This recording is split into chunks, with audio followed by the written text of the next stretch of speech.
man got the tractor beam out of commission, or this is going to be a real short trip. Okay, hit it!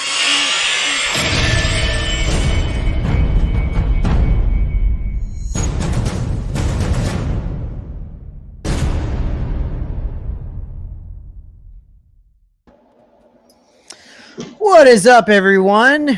We got another unboxing. We did one last night. Now we got another one coming. And this is a special one. This is one that it kind of just happened to work out for Chris and Jason were able to stop by, which is really cool. Regal Robot to pick these amazing Salacious Crumbs up. So I can't tell you how it's something awesome. new. I mean, this was crazy. If I may. Go ahead. And we got Tom. We got Tom This Speen is on. something different, So normally when we have something that we've worked on for months and stuff like that goes live and people can order it, it's usually then several months later for people to start to see it. Yeah, right. And in this case, where we were approached ahead of time about doing this as a custom project, we're able to actually put a handful of them into people's hands, right, just in time for people to actually order it. And it kind of is one of these things like, maybe this isn't what it should be, because I always feel bad. We get, everybody shows off their CC3 or their Rancor or their Tauntaun, whatever, and it's usually after the thing's sold out for months. Right. And, everybody who's watching, it's like, oh, well, that's nice, but what do I do? Yeah. So here's like this one time where, hey, wow, you know what? People are going to get to see this thing. And then in a couple of weeks on, August 24th, this is going to go up for sale. And it's pretty amazing. So everybody gets a chance at it. So that's kind of cool. So Tom, just out of curiosity, I know a lot of pieces, you have pieces that are made to order, pieces that become edition pieces. Some of those edition pieces, for example, like a CZ3 was once initially commissioned, but is this the first time that a commission project is able to be seen and showcased prior to the actual release date? Yeah, and it kind of came out of us realizing what normally happens with these. And we said, okay, so when we go to do our photo master and our prototype and our samples for Lucasfilm and Disney and all of that stuff, what if we take, these guys who commissioned it? We had Lee Batten, who was dying to get a Salacious Crumb, and we used to talk about this all the time. And he really sparked this thing, but then it was, you and Chris and Matt and Gabe, all came in, and it was like, well, you know what? Here's not just these guys who are getting it, who were part of this group that really sparked this thing to come into being in the first place, but also now have the capacity to show them to folks. Yeah. Like, it's like, wow, you know what? If we can do a little mini production run of these, then we can actually put real production pieces made by the same people who are making all the rest of them into people's hands that can now show them to folks. And pretty cool. I'm actually kind of excited about, just as an idea, like maybe this is something we do in the future where we, pick a few people to get things out. It's probably doesn't always make sense. I know, like, with the way that we're doing production on the chess pieces, because there's all these different characters, it doesn't necessarily make sense. But maybe there's other times in the future where we're going to do this. Let's see how this works out, I guess. No, it's awesome. Yeah, no, I think it's great. It's a great idea. I mean, I think it's really cool for people to see other people with the thing in their hand, and us to be able to talk about it as collectors and say, man, this thing, look at this, look at that, look at, like, this is what you're going to get. You'll see the scale of it that's across in photos. You'll see the detail that doesn't come across in the photos. The toughest thing we do in our job is photographing stuff. Of course. Oh, it's terrible. Well, and it's Tom, really tough. What's interesting too is the piece changes in someone's collection. Yes. Like, you guys take photos of it on white, and Sideshow does the same thing. They take photos of it by itself, and we put it in our collection and take photos of it with other things, and it changes it. It takes on a different life. 100%. It does. Really, really good point. Really good point. And that's just cool for other people to see, because this may not fit or may not be what other people want in their collection. It's probably going to be what some people really want, and it may change their mind to see some of that kind of stuff. So it's pretty cool. Yeah, Traveling Jedi says I volunteer to unbox the next thing. All the DMs. That's funny. Another volunteer. It's crazy. I feel like we're gonna get a few of those. Another person won a raffle. Yes, that's right. You know what else? Ken's raffle that he keeps winning. Yeah, it's crazy. The luckiest guy, right? That guy constantly winning raffles. You know what? You know what's also good is that it's in our hands. We can describe it. We can see all the little cool things about it, and like those are hard to come across in pictures as well. Like you can't hands-on a person's opinion or view of it, and review of it is just. It's priceless. Like it's funny. I actually almost begged off coming on tonight because I don't want to make like I'm influencing the review at all. No, you've mentioned that before, and we don't have to. I did get to see Chris's initial. I didn't catch Jason's full reaction, but I did get Chris's full reaction today. There was a lot more going on. I had another project there that kind of caught my attention. It's always a little overwhelming, but it's so cool. But Chris's reaction was pretty cool, and it was definitely genuine. You know, like in person, that first sight thing is there's no fake in that. You know. That was definitely awesome. The other thing you miss is when we're walking out and we're pinching each other. You know? I heard something. I didn't realize that's what it was. I heard like giggling and like, well, it sounded like a couple of schoolgirls. Mm-hmm. And just so people know, Tom, you're sending. So Jason and Chris were able to pick these up. Yes. The rest of us are waiting. We will get ours in, what do you say, a week or so ish? Yeah, basically so about a week. They're all done. This initial group. The two that they picked up, we just did a quick wrap on in a loose box so they can drive them home.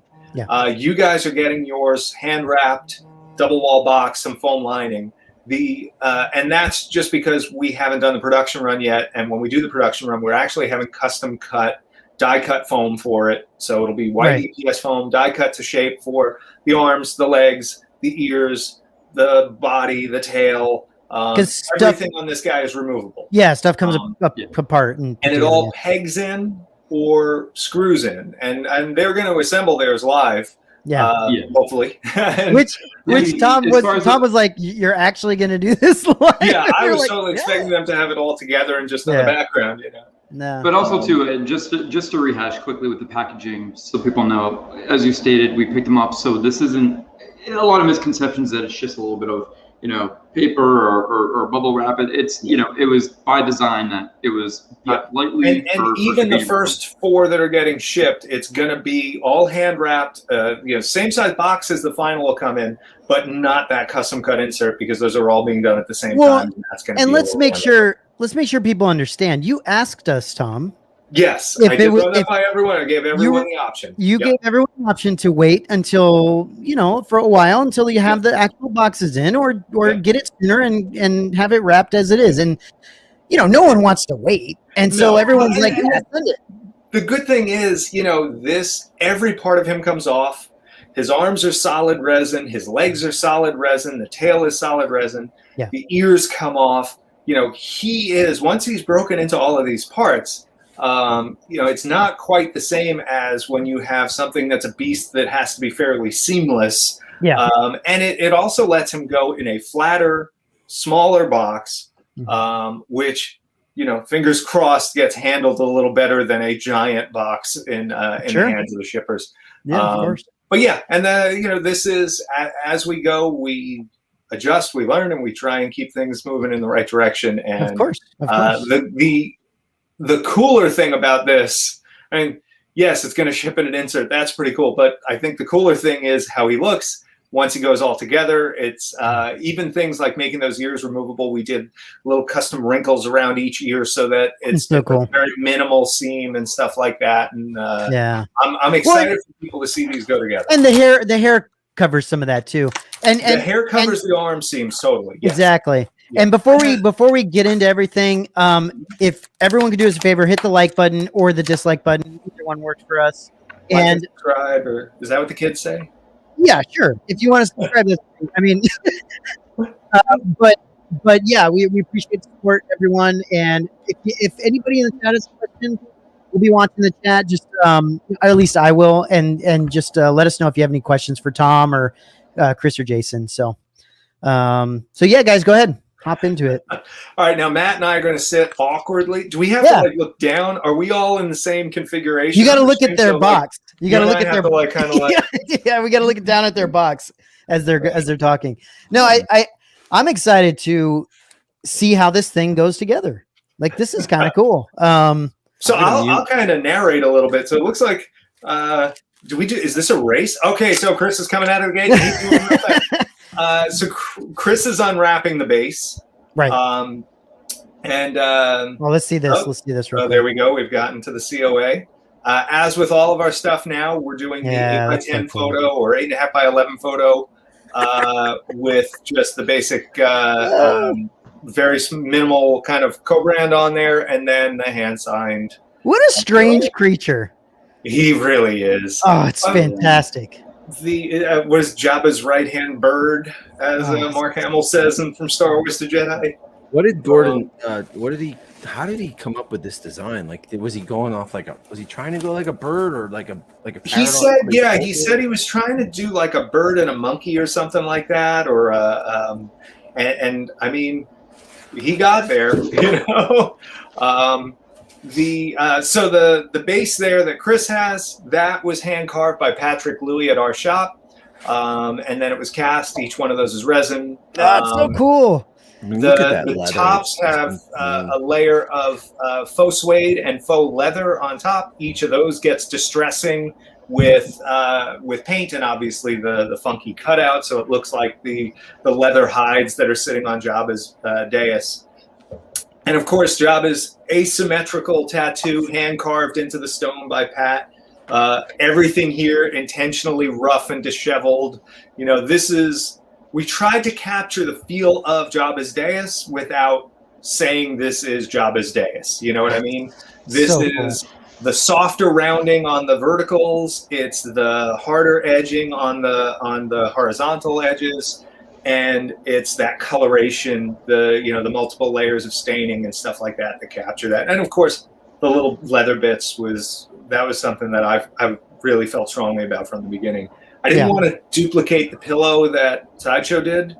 We tried to really keep this unique from that. We wanted a unique pose. We knew we had Tony sculpting, which was great, but we wanted to push for the puppet.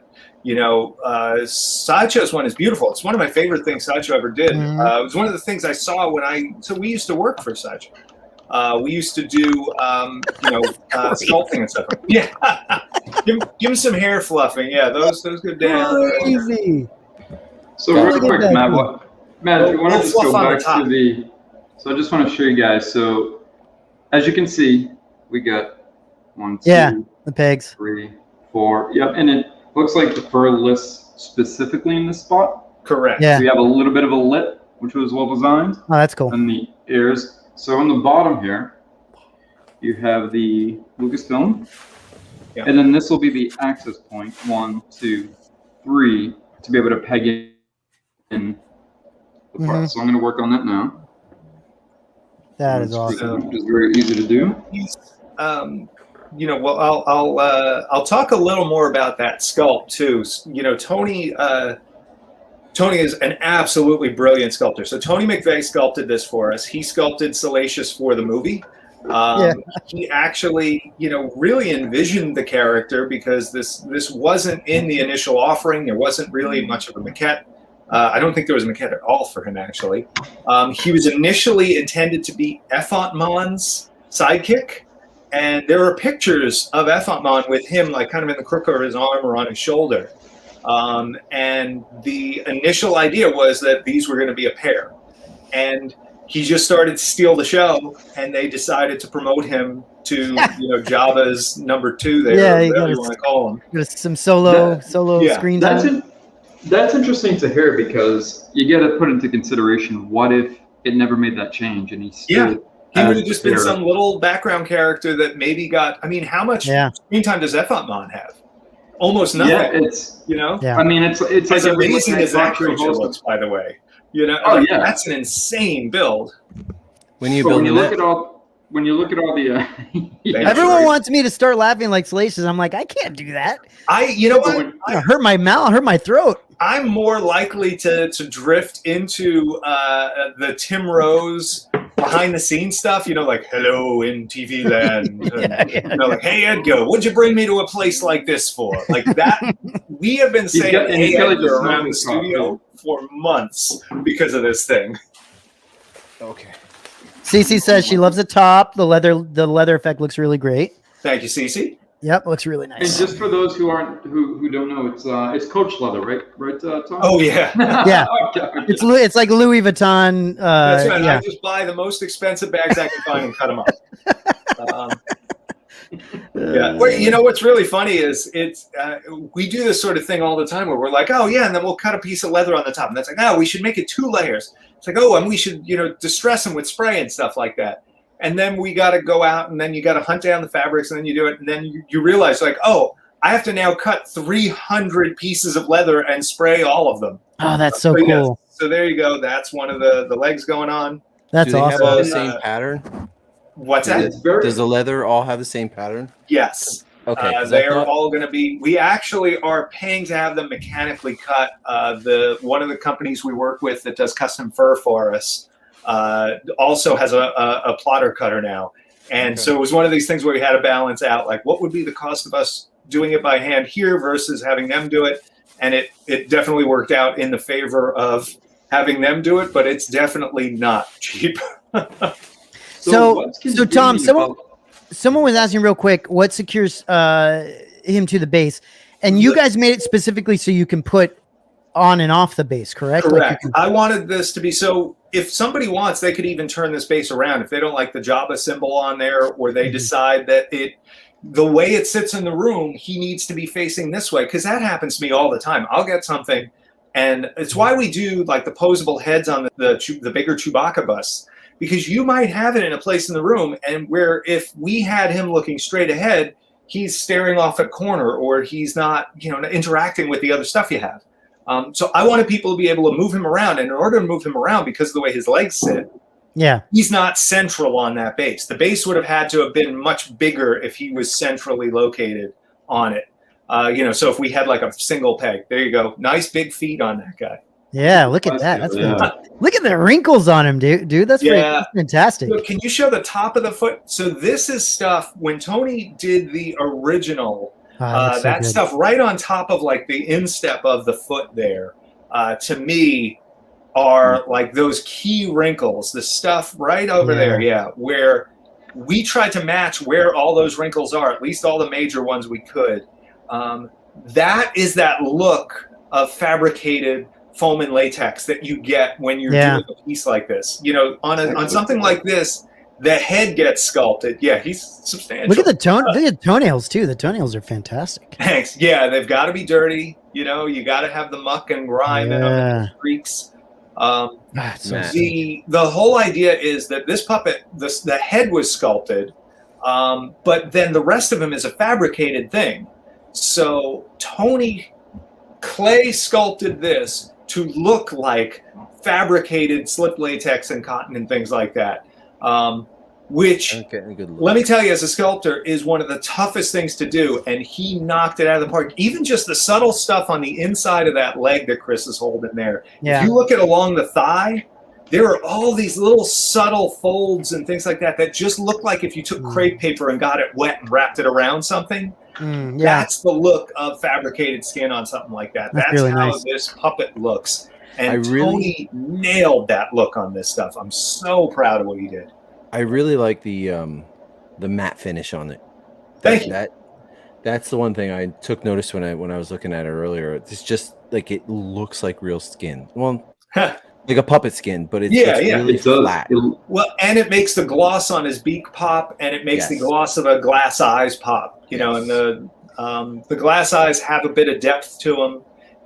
They're not just a round thing that's painted and glossed over. And that makes a difference. That gives this thing life that it doesn't get otherwise. So as we're assembling this, almost soon be getting one. I just wanted to note, or Tom, maybe you can help me with this. So we started off with the the right leg, the bent leg, right, the one that's at an angle, and then I went with the left leg after that. So is that specific? Like, should it go right, left, tail, or is there really no? I would definitely say both legs and then the tail. I don't know that there's necessarily one. I like doing the right leg first because it's the smaller leg. It's more compact to him. And I feel like his left leg sticks out further, so it just gets in the way. And you can, make sure those are nice and snug, and then you can move on to the tail. I like to do the arms once he's got the legs in and seated. And then I like to do the ears last. Tom, what's the total weight on this guy? I don't have it on the dimension?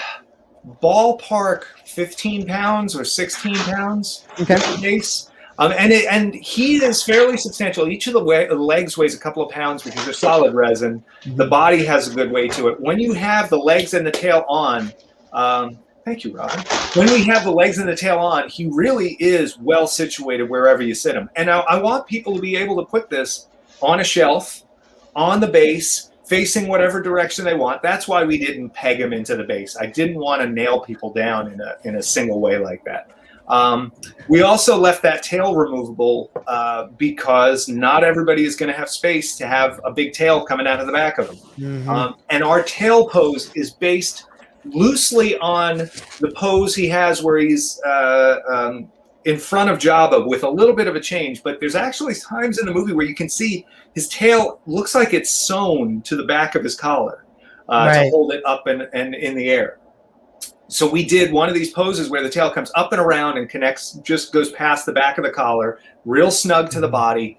I didn't want this thing to take up tons of room, any more than it needed to, but that tail had to have that long monkey tail look like he's got. Here's Jason showing some of the airbrushing on the back. You can see the tail coming up and around. The tail hugs the back. Yep. Yeah, it just hugs that hunchback that he's got. And if you can, I don't know how well you can see the joint there, but it snugs up pretty well with the body. And as you tighten those screws up, it snugs up pretty good. That's some nice paintwork on the back of that guy too. Look at that. Thank you. Yeah, it's fantastic. And once they peg in, I gotta say, sorry, Tom. Once they peg in, look at this. The concern of the seams, or if anybody has any concern of the seams, Tom's really good at selling this. I love it. Tom just likes what we do. Yeah, exactly. It's got a really good aesthetic with the look of a puppet. So if anybody's concerned about visible seams, it's the last thing I would be concerned about, honestly. You know what? It's a good point when you say the aesthetic of the puppet, because the real puppet has these very sort of visible joints going on. It was clearly kludged together, to use like typical effects guy language. And all of those elements were separate and put together. So those joints have the feel of that. We did some hooding. So if you look at like where the legs go in, where the tail goes in, there are some wrinkle hoods that we kind of made so that, when it goes in, it's minimized, especially once he's upright. I don't know what kind of exam uses a screwdriver, but exactly. And when you're talking about the paint on these, it's a combination of hand paint and airbrush. I always find to make something look Star Wars, you can't just do airbrush. Even if, a lot of times production stuff on Jedi especially had a lot of airbrush on it. You still need to put those washes on. You still need to do the dry brushes. You got to get in there by hand and do some streaking and some staining, or else it doesn't feel real. Oh, Sean Solo, did he win the raffle? He won. I think he did win the raffle. Yeah. How nice. But that's so we do that first so that the piece has some depth, so the skin has some realism, and then we go in and we do the airbrush accents to match the spotting on the belly, the stripes on the back, and stuff like that. But a lot of the little staining and things like that is done by hand. We want to catch all the wrinkles. We want to make that stuff pop. Tom, we need to work out a way for you to we need to have you put together some like Regal robot like flyers that say congratulations, you won a raffle. And we can send it to people that need it. That's excellent.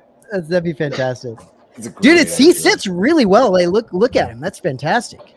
Yeah, he's perfectly seated here. So, I mean, and again, you can lift him, and let's say you didn't want to You show can film off to the side. As long as Yeah. that top foot is still touching, you're stable. And Yeah. even, Which honestly, this even is if kinda that cool, overhang too, hung, because- I so like him right off here- to the side. Yeah, so the curve here rests very well Yeah, on the edge. that's cool. That's and really then cool. this comes down and sort of secures him a little bit more. Let me see if I can. I like him that way, man. Yeah, we were messing with him the other day, trying a few different angles, and it was like, That's this awesome. really works from other directions.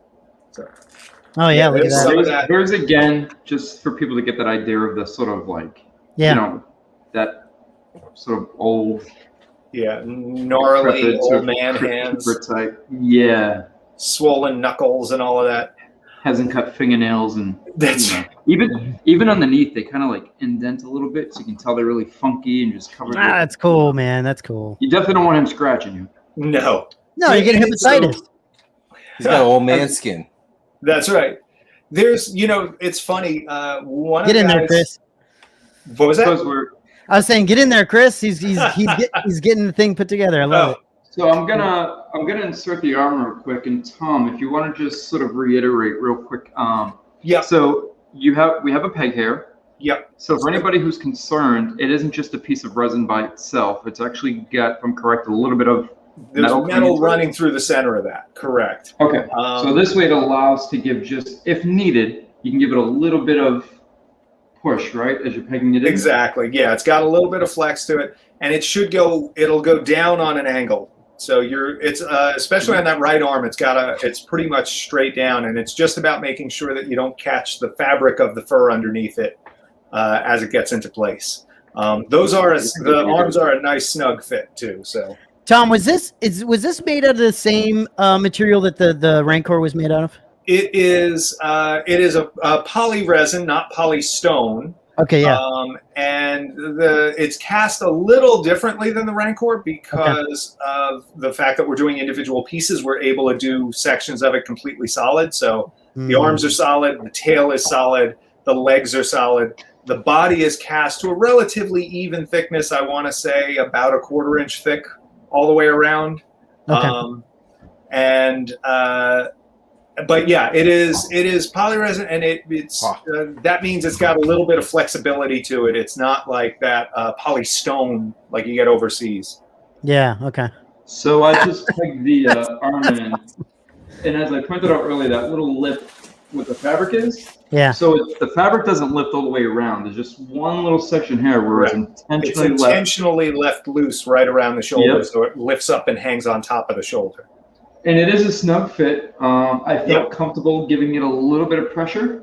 There was no concern of it, coming undone or snapping in any way. And then it actually does well where the fabric just rests over it and really hides where you peg it in pretty good. And that's something. The real puppet has the fur glued to the tops of the arms. So what we did here is we had the fur glue around, and it's a pattern fur with a fabric back, and we just left the backing loose right around that arm, so you could lift it up, snip the arm in, and then drop the fur right back on it. Yeah, as people can see, this is not. It's not small by any means. No, not at all. Yeah, I mean, scaled to the old version of it, the 2008 Sideshow one, this is, theirs is, again, I absolutely love that piece. But it's an interpretation of the character, not a prop replica. And scale-wise, it's a little on the small side. This, we went in, we measured, we measured every inch of that real puppet. And every step that we took on this was to make it as close to that original puppet and as he was in 1983 as we could. Tony is an amazing sculptor, and he's always going to want to improve stuff because that's the way artists are. It's like he sculpted this a few times now. So he sculpted them for Return of the Jedi. He did that Sideshow 1 years ago. He sculpted the ones for The Mandalorian. And now he's doing ours, and he's like, well, wouldn't it be fun to do this with him? Or how about this? And I was like, nope, we got to pull it back. Just what you see, pal, and we really together went through a lot of careful scrutiny to make sure that what we were doing was true to that original puppet, and that everything we did was, as close as we could get wrinkle for wrinkle on that real thing. Yeah, I can't help but laugh with it. Just looks, he looks so awesome, and just like the character itself is so ridiculous that I love it. It's so cool. Yeah, Chris, that one goes down. It should be resting on his knee, so that'll give you an idea of the angle. And it's just, down on a slight angle. So I'd say, Chris, as you're doing that, you'll notice too. So I'd say anybody that will be, purchasing one of these once the release drops or receiving one soon, the one thing you do want to do is just take a little bit of time, as Tom mentioned, just so you don't catch the fabric. Yeah. I mean, it's not difficult by any means, but where this pegs in with the bolts as well as the tail, this just slides in, sort of keys in very, very nice, very firm. So you just don't want to have any compromise with the fabric being exactly where it would be. Yeah, you don't want to get too comfortable. You don't want to get right. Because this lips up. You don't want to get too comfortable and tug too much. I mean, there's some give here you can see, and it's not affecting the glue part. But then once it's in, I mean, it's not moving. I mean, neither of these arms are really, unless they give some force. You have to actually work the flap, as you're pushing it in. Yeah. Just like keep pulling on it so that it doesn't get caught underneath, and just like it does want to get in between there. Yeah, it just looks so ridiculous. And those arms are pretty snug. I like the angle. We're actually, we might do a little sanding pass on the pegs for the production run, because I feel like this first wave, those arms are real snug. But that's the sort of stuff that we, will look at and adjust. And look, I'd rather they were too snug than too loose. That's the and so that people understand, like, because this is a commission, when this goes into like the run, you guys might make some very minor adjustments. I'm sure there'll be some, but it's, for the most part, this, knock on wood, these first 6 went very smoothly, and that's great. That's great. The production that we were looking for on this, the paint that I designed on it, it all flowed really well. And the one change that we made actually during this that we are bringing into the production is the removable ears, and that was just to address the biggest possibility for shipping breakage and pull that out of the equation. And the thing that had me do it was when we did a test on it and we said, you know what, we can do this in a way that really minimizes those seams, all things considered.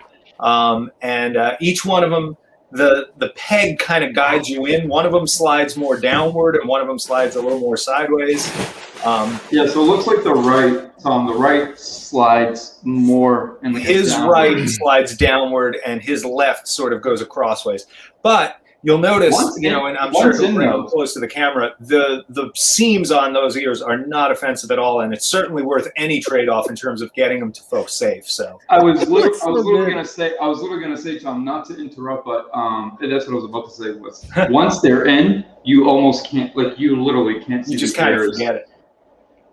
I'll give credit to Maria on that. She sculpted the ear joint when we did the redo, and we just kind of blended it in with a series of wrinkles. Yeah, it looks good. And they're there, but it's not any kind of big offensive joint. And again, the goal of getting these to people safely is so important.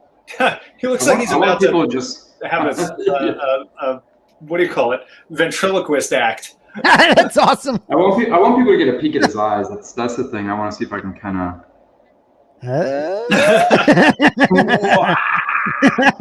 So those are actually made by a taxidermy company, and they're made just exactly the same way as the original prop eyes are.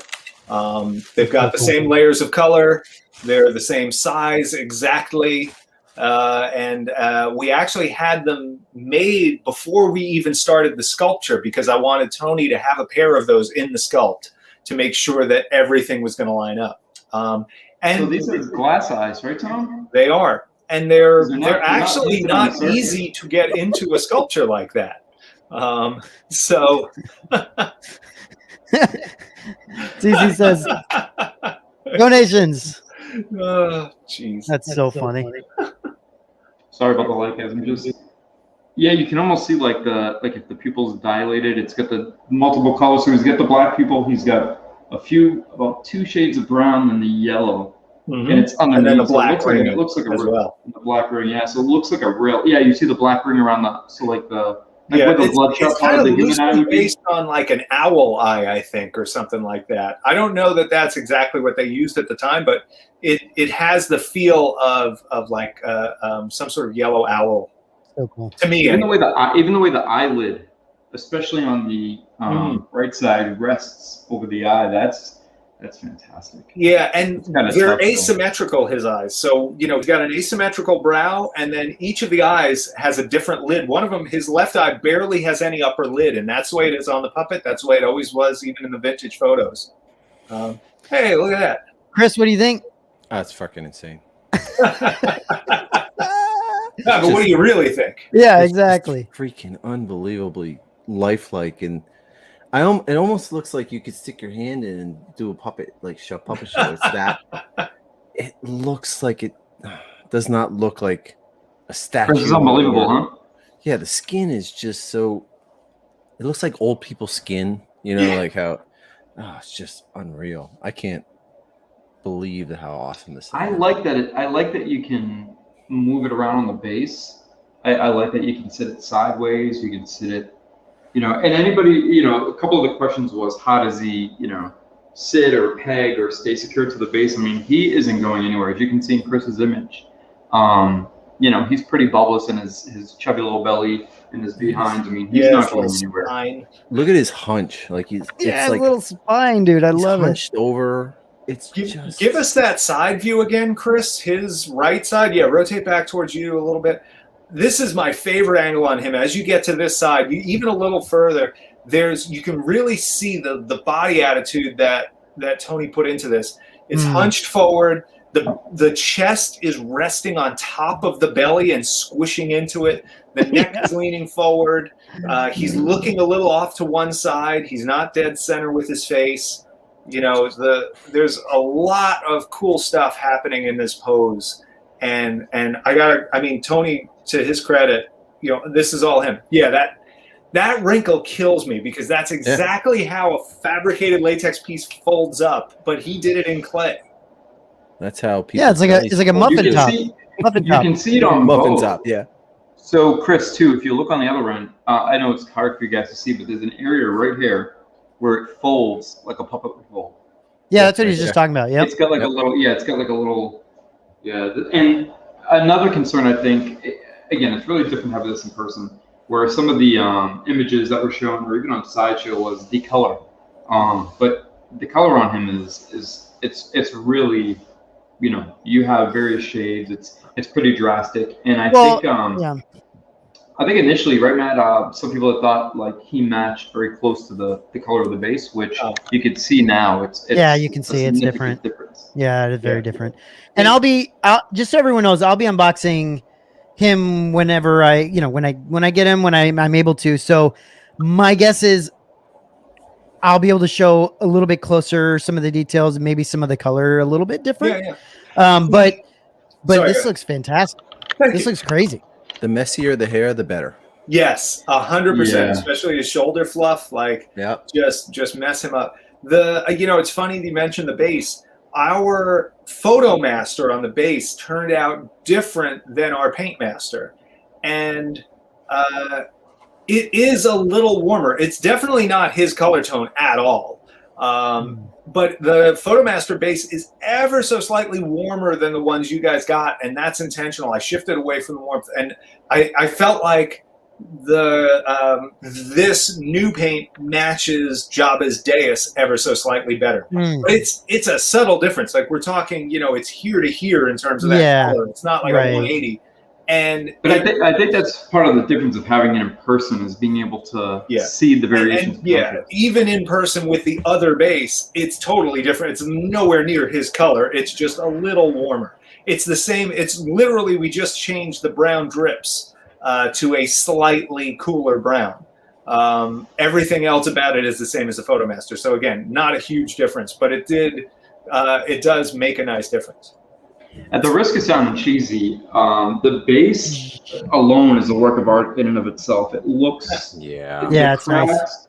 The cracks and indentations of wear and tear, it looks organic. It looks real. Jason, we have one question here. Was silicone ever considered more of a puppet feel, Tom? There's a lot of complications that come out of doing a piece like this silicone. The first of which, here's the thing I think about when I think silicone. Think about the episode 1 Yoda versus the original puppet Yoda. Episode 1 Yoda was silicone. Episode 5 Yoda is foam latex puppet, which is a non-translucent material. So right there is an issue. Now you can do silicone where it is painted in an opaque manner, or it's cast in an opaque manner. But silicone isn't ideal for a puppet like this. Silicone is super heavy. The original puppet weighs almost nothing. So if you had this with this rough same amount of material done in silicone, it would actually be heavier than this piece is. Right. And it doesn't support itself well. It doesn't hold its own weight. It would just be, and silicone. Well, how long? Yeah, how long will it? How long will it last? Like, how long does it? Not very. It depends on the type of silicone. Yeah, okay. I mean, there's stuff that lasts, but there is definitely a concern with that. If we had done, let's say, slip latex or whatever, look, we restore for the Lucasfilm archives. We've seen, what these pieces from '83 look like. There's a reason that we stick to resin on our replicas. We want to make stuff that's going to last as long as possible, and resin gives us the ability. Look, if you sculpt it right and if you paint it right, resin starts to look like skin. Resin starts to look like the material it is. Right. If you're talking human skin and you're doing like a wax figure, great. Silicone's fantastic. When you're replicating an opaque piece, you use an opaque material, and in this case, a nice long-lasting one like polyresin. Yeah, for sure. Here's another question. Sean's asking, is he bottom heavy to help him stay seated? Yes. Yeah, he is quite a bit. Okay.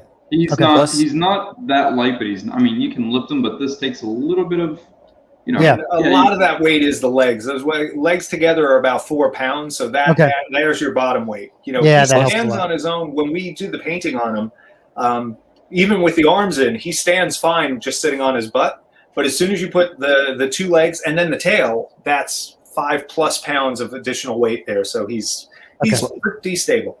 Nice. Plus the legs really position, they go against the block, so it stops it. It doesn't let it. You can see here, Chris. You're right. So you can see here how flat it rests. There's no space. The foot. I can't even put my finger in there. It's the foot resting has directly a on. flat spot right there to keep it flat on there. His skin is mashed against it. That was intentional. You guys are asking what I would love to know is where are you guys planning to display him? Anyone plan on putting him at a higher plane of a room? I'm going to put him on a higher pedestal right above my ranker. The ranker is going to be on a slightly lower pedestal. Oh, cool. Yeah, I'm putting him back there, I think, like back there. So Grim Reaper Chewie. Yeah, exactly. I was telling Tom, I was like, man, I gotta find something because he's gonna be in darkness back there. I gotta find a way to light these things up back there, man. Freaking frustrating.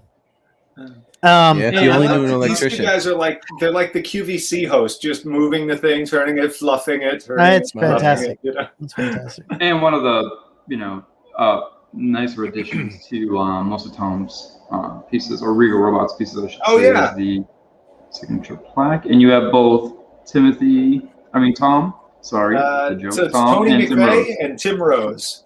Tony McVeigh and Tim Rose. These guys confused me after the sideshow thing they kept saying. I know. It became an inside joke that it stuck in my head. But So Tony McVeigh, who sculpted it both for the movie and sculpted our replica, and then Tim Rose, who played the character in the movie, did the actual puppeteering and coined the phrase "Hey Edgar" in the behind-the-scenes stuff that inspired us so much. That's so cool, man. It's really what nice I like about these two. It is, for me at least, and I think a number of other people, I like that it has a continuity to Master Replica pieces, at least the black piece. Mm-hmm. And it's, so, when you're displaying it, and I really like the double leather. signature.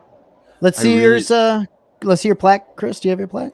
Yeah, I really like the leather. That is such a nice touch. It just it adds so much to it. Tom, are we are we ever going to be allowed? Do you know when?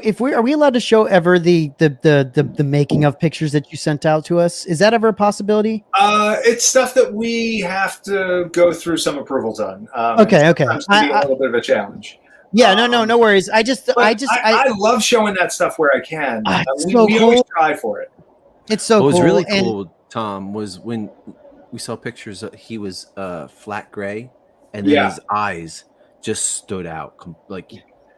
And that's because we use the real eyes in the sculpt. Mm-hmm. And so even just in flat gray clay, or in, when you go black and white, because maybe you've got some multicolored clay happening, because sometimes you'll use different colors for different parts because you're using different densities, or you'll even go ahead and, I think at one point Tony actually cast a pair of ears so he could work those into it to start working out the connection points and stuff. And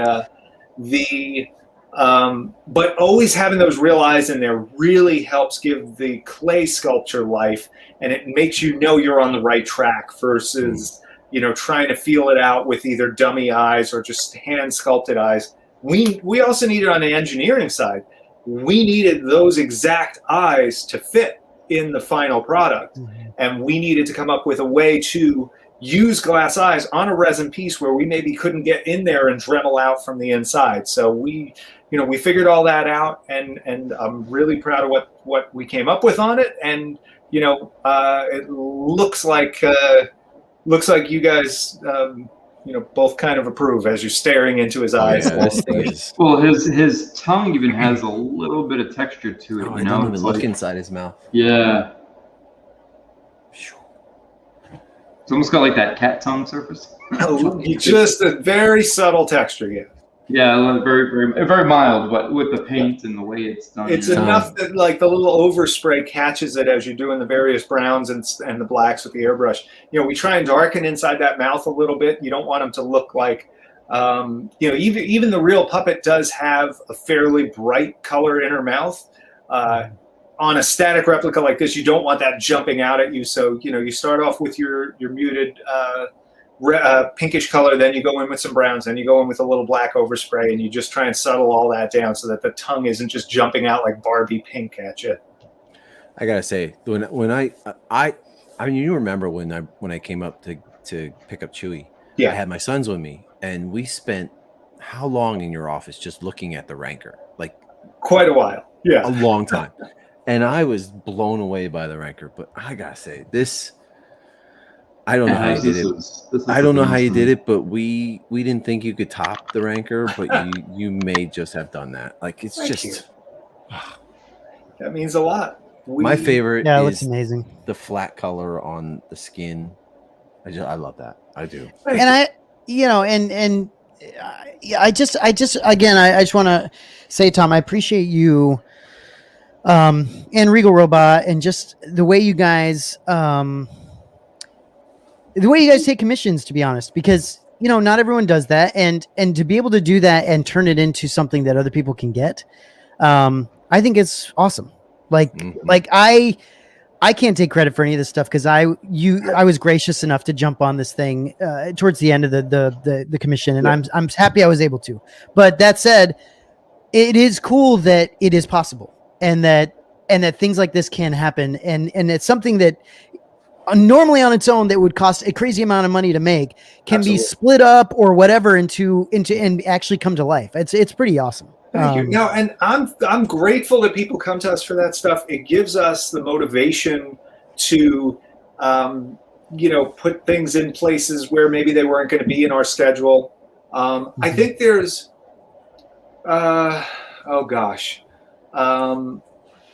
there's so much we want to do. Of course. You know what I mean? It's like there's no commission anybody's going to come to us. Look, we put out CZ3 for crying out loud. There's no commission someone's going to come up to us and say, like, hey, how about this? That is going to not be something that's on my list somewhere already. Well, Tom, although now that I've said that, one guy did that, and that was a fellow named Chris came to us to do the Bib Fortuna concept, the Ralph McQuarrie concept Bib Fortuna that we did as a true one-off for him. With the top hat. And that really was one of those few ones where I was just like, well, look, I would love to do that, but there's no way we're doing a run of these. Nobody's ever going to go for that. And it's a complicated piece. the one with with the big top hat. orange hat and all of that. Well, that's how high on the list is the one that I talked to you about? Like, I mean, it's up there. It's up there. Okay. There's, it's definitely actually pretty high on there, and it's sort of been there. But good. What sometimes happens is someone wants to commission something, or it gets a bunch of people together, and then it can, to have us say, well, look, if these guys are ready to go on it, this element is just about ready on it. Maybe we can make this work, and we move that wherever. Because I also think, this stuff isn't just on my list. This is on collectors' lists. The wonderful thing about Star Wars is all of these crazy, groovy background characters that we all fell in love with. I mentioned F-Mon before. I've had people ask us about making a life-sized F-Mon. That's the sort of stuff. Boosh helmet short, or how about a C-3PO head with his eyeball hanging out? That's what I want. That's what I want. Yeah, that's been talking about Put it in his lap. But there are people out there who love every character in Star Wars. We could go through the Cantina, Jabba's Palace, the bounty hunters, let alone things like the Space Slug or, any of this other random creature stuff, Wampa, Tusken Raiders, Jawas, all of that stuff. There's people ready to absorb that into their collection. There's people who want to bring those home. Yeah. So, there's no shortage of inspiration. There's no shortage of what people would like to bring home. I don't feel like there's a lot of these companies that have to be so in tune with what's coming out, what movie is going to be hot, what TV show is coming out. We're so lucky that we can just we can do that stuff if we want, but we really love to play in the classics, and we love to sit there and say, absolutely, what's just something we think would be cool to do, because there's no wrong time to put out a yak face head or whatever. You can do that anytime. And Tom, let's be honest, everyone else does all the other stuff, right? Like there's a lot of people playing in the other things, and so you guys make stuff from what I can tell so far. You guys make stuff that nobody else makes, and that's fantastic. Well, that's what we want. Yeah, 100%. And it's also because it's what I personally love. Yeah, it's like that chess set. Oh my God, the opportunity to mess around with that was great, and then to be able to put it out there. CZ3, my favorite droid. Cards on the table. I still think that was one of the best things when I first visited you and the CZ3 was starting to make its rounds. Tom literally, quote unquote, and I verbatim was like, well, who doesn't want a CZ3? And I was like, this is the guy to go to right here. I'm like, he is the Star Wars guy to go to. But Tom, you sold out a CZ3 Congratulations. Yeah, congrats. That's it. They were all gone now. Fantastic. And that's the cool. That just kind of proves my point. There's a home for all of this stuff. So I'm not in. Cece, thank you. I think it was Jason that said something. Yeah, like Jason that. did say that. Yeah. And that's what we're trying to do. We go to the archives regularly. We scan stuff there. We photograph stuff. We measure stuff. We get our hands on the real stuff so that when we're putting our hands into making the replicas, we can make sure that we're doing this as close to the real deal as we can. With the Jawas, we were taking patterns right off the real costumes. All kinds of stuff like that. We're really getting in there, and we want to make sure that we're as faithful to that real stuff as we can, because that's what I personally would want in this stuff. I'm very lucky in that other people are along for this ride. If I was literally just making this stuff for myself, I'd be happy. That other people are on board with it, even better. Yeah. This is unreal. The spine right here. Yeah, the spine. Aaron's got a point. If you can sell something in the middle of a pandemic, then you got a good product, and that's true. That is true. Collectibles overall are doing well in the. I know, it's crazy. Yeah, we thought the people opposite. People aren't taking vacations, and they're managing to convince folks. Well, look, if we can't go on vacation, I might as well bring. It's crazy. Home. It's crazy. We didn't think this was going to happen either. But we thought there'd be people wholesaling their collections. Yeah. It really has been like the opposite, right? Mm-hmm. It's the opposite. Yeah. We honestly, yeah, and no disrespect, but we honestly thought when this hit, unfortunately, things would happen and collections would be right to the picking. And it really was the opposite. Things started going up in price. Things were becoming harder to obtain. And it was almost like a free-for-all argument for himself, trying to get some pieces. Tom, have you noticed? Is it harder to get materials, things like that? Is it? It's got to be right now. Yeah. We have hit shortages just about everywhere. You know, we do a lot of acrylic cases and things like that too. We have a couple of vendors we work with, and you know, every one of those acrylic companies ran into shortages because everybody's using acrylic for sneeze guards and you know barriers and things like that. Oh wow! So almost immediately the cost of our acrylic cases jumped up. The time frames on those jumped way up. Time frames on millwork and on things like our cafe tables went up. And in fact, actually, you know what? This was nice segue. Thanks for reminding me to talk about this. If anybody's ever looked at our cafe tables, like the ones with the hollow chest logo on it, or the Boba Fett emblem, or the Death Star counter downer thingy, you know, that's the official technical name for that. Those tables are all going to be going up in price starting October 1st. And it's actually a price increase that's already hit, but we tried to delay it a little bit for folks. So if you've ever thought about picking up one of those tables, now's a really good time to get it. It's not a huge increase, but it's something that unfortunately we have to do. And we've hit price increases everywhere. We've hit delays everywhere, raw materials, resins, foams, you name it, fabrics. I mean, it's pretty far reaching. Chris is asking, did this go for pre-order yet? So when do we expect? At 12 noon Eastern. August 24th? August 24th. Yep, it should be Tuesday at 12 noon. That's the planned on sale date. Hell yeah, that's gonna be awesome. How many are you making? We're doing 150. We're trying to react to people's requests and needs. We always set a very small number aside for our wholesalers, and everything else, you know, the vast majority of what we do sells direct through our site. With the Rancor, that sold out, I think, in 36 hours. With the Hollow Chest Signature set, that sold out in 36 minutes.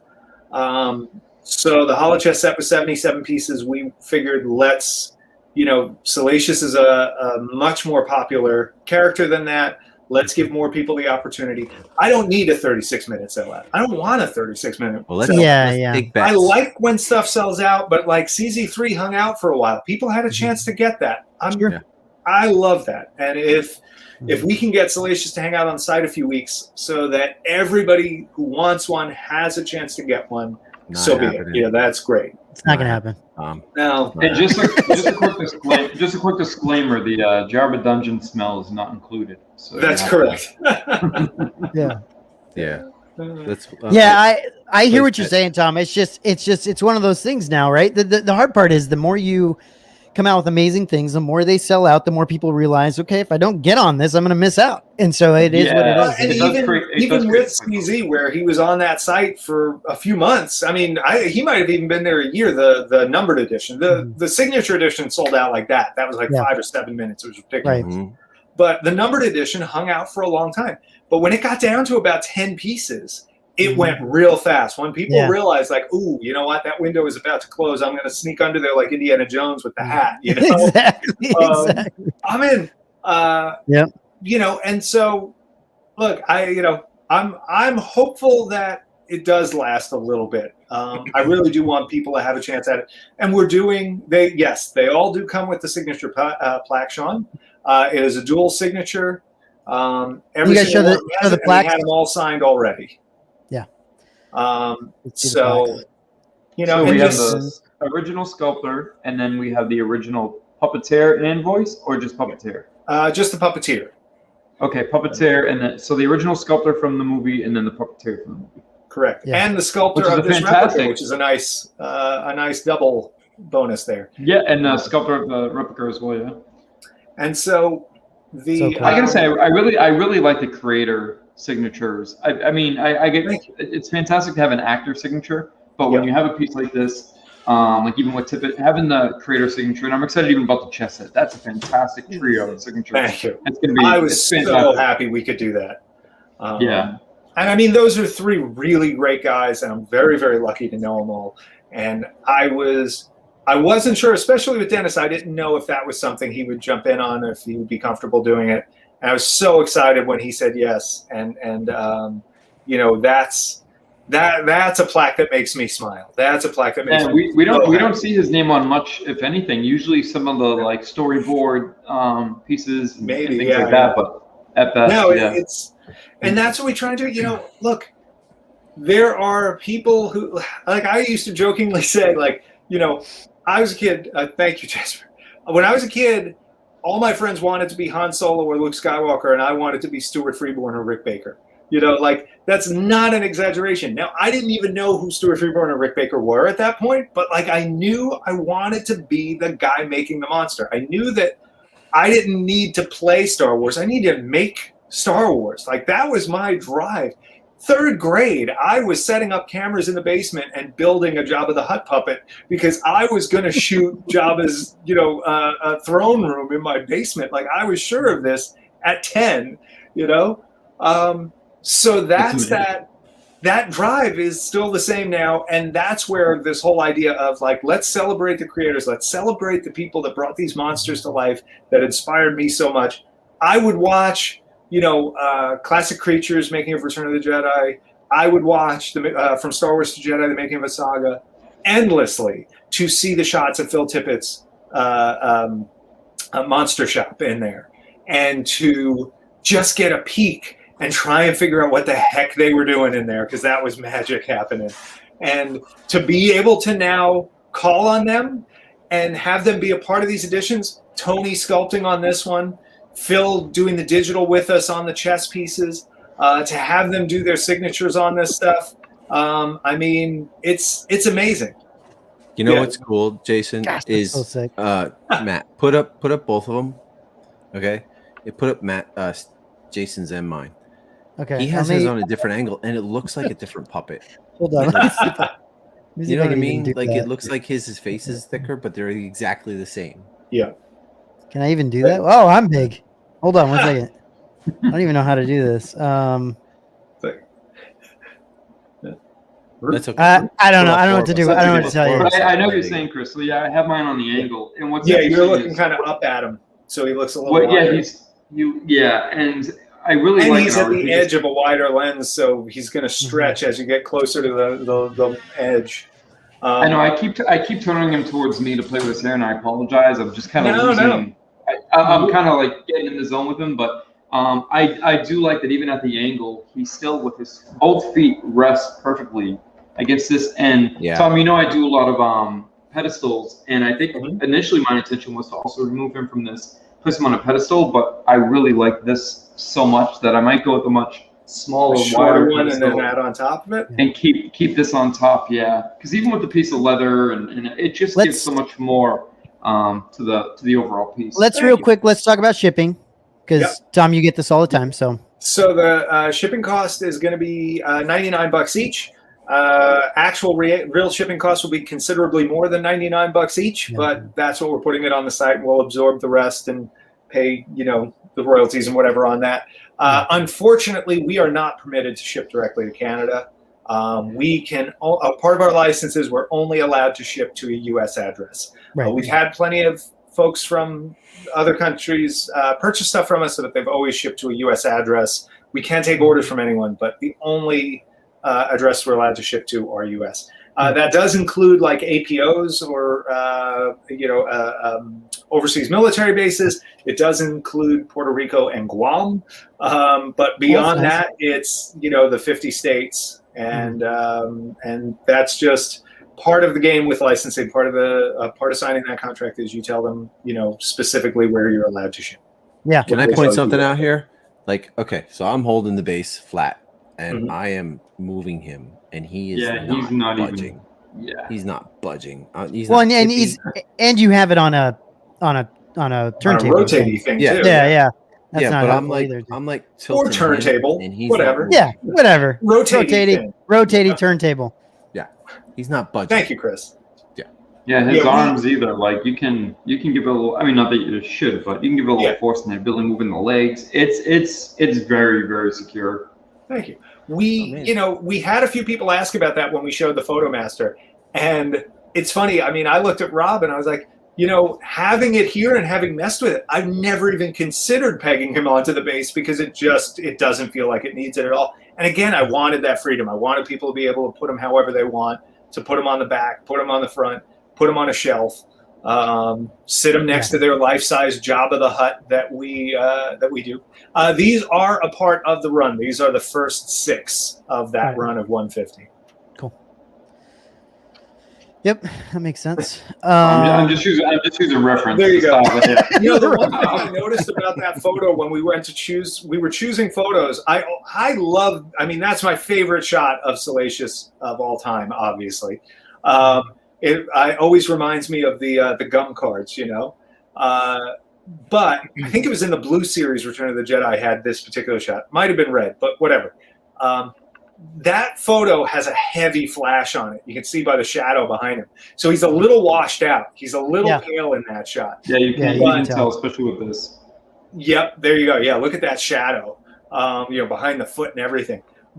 But it's still a really good indicator of where his spots are and how his paint is and how much darkness he's got on his face and all of that.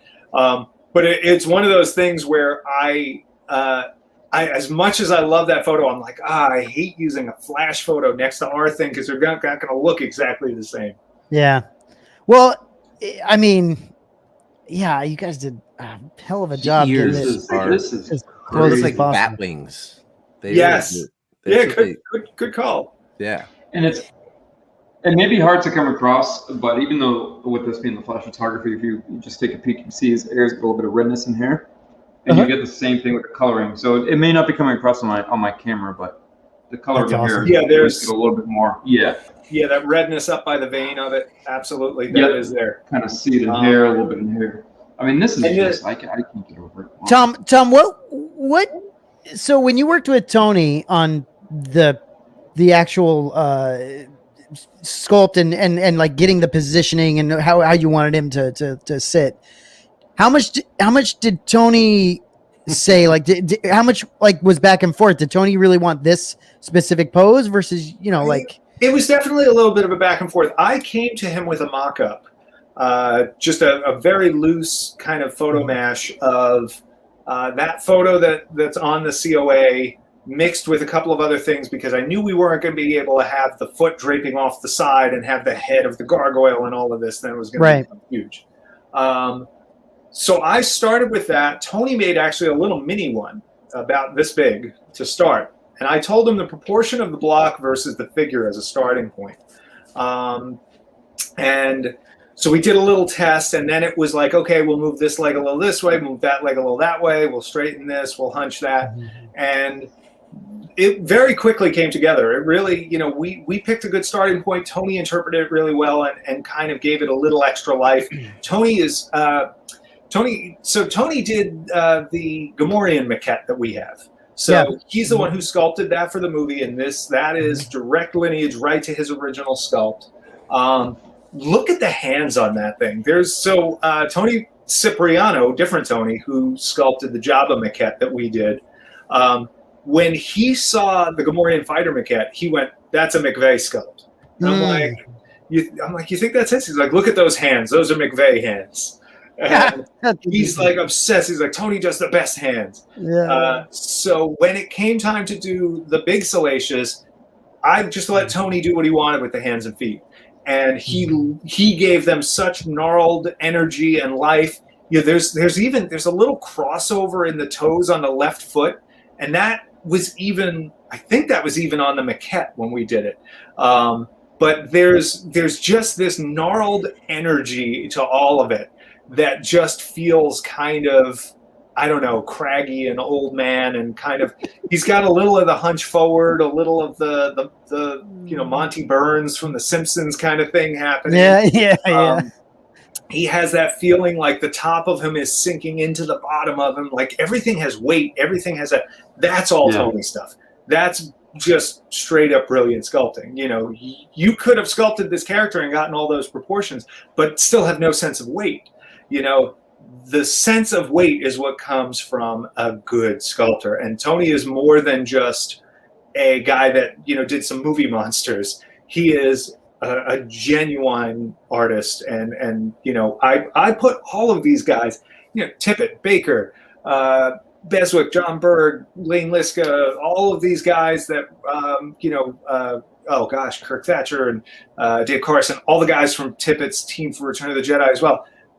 All of those guys, I put them right up there with, you know, the sculptors of yore and you know, of days past, and they make art.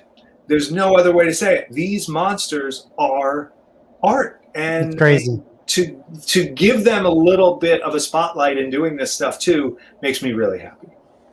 Jasper, it almost looks like I said it today, Tom.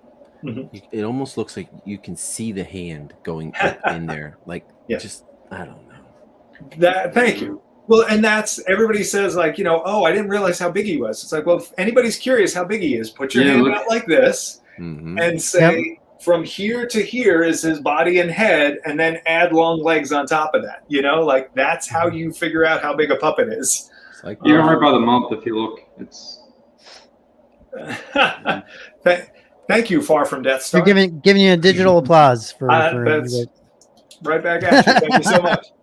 Thanks, Matt. He's even got like scoliosis, which, I mean, no offense to anybody, but he's got he's got that hunch over, little just nubs. It looks like it hurts. Yeah.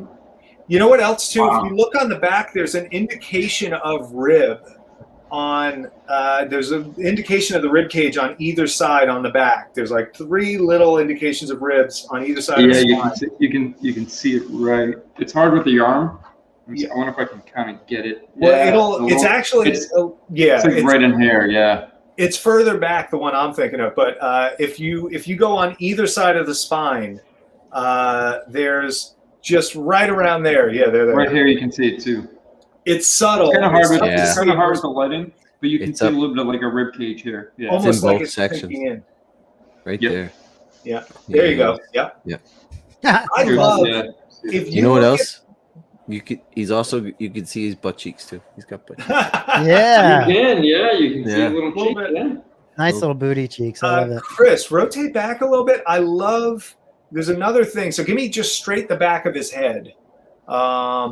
There's a few wrinkles right in the center back of his head behind that skull point there. Yeah, just above that. There's like a handful of. Right here. To me, they're like fall off wrinkles. Those are like.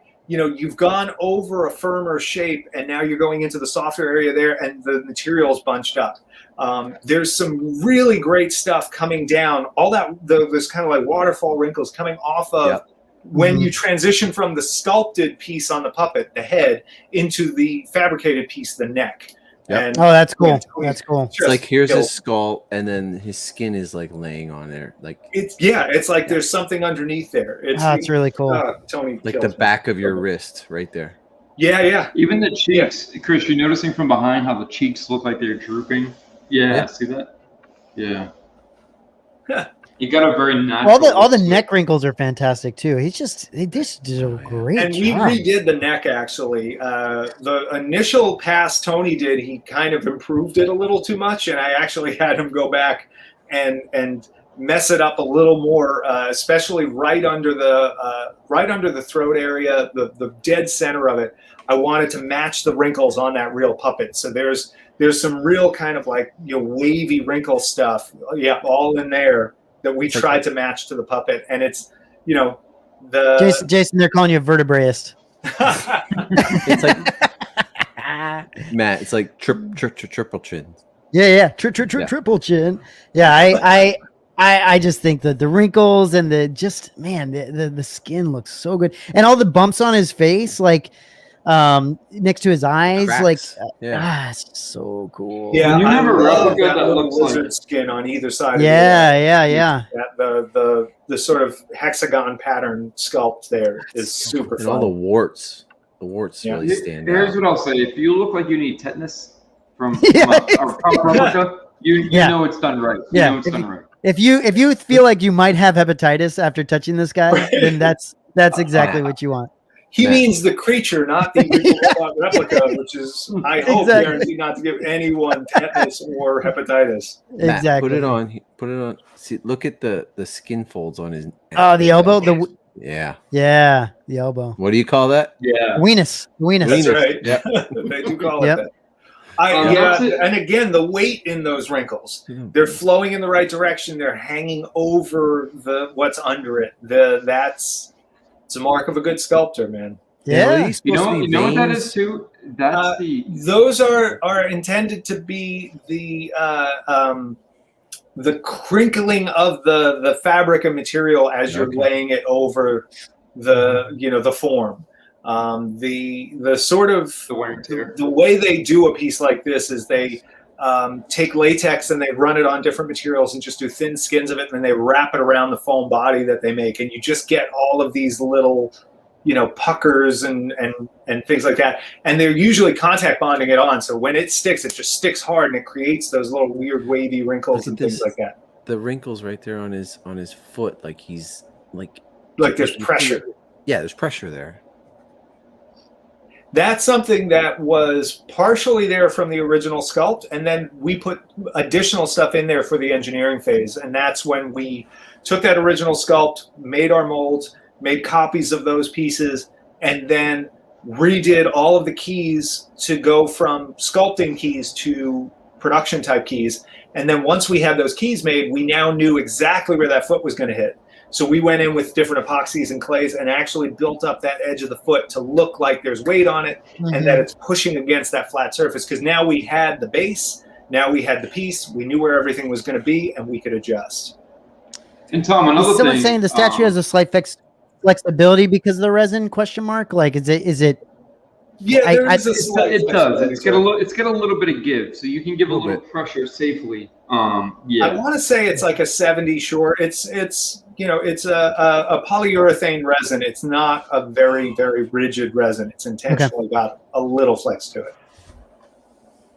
The tail, you can feel it in. You know what? And when we say this is 1:1 scale, Tom, I mean, you guys had,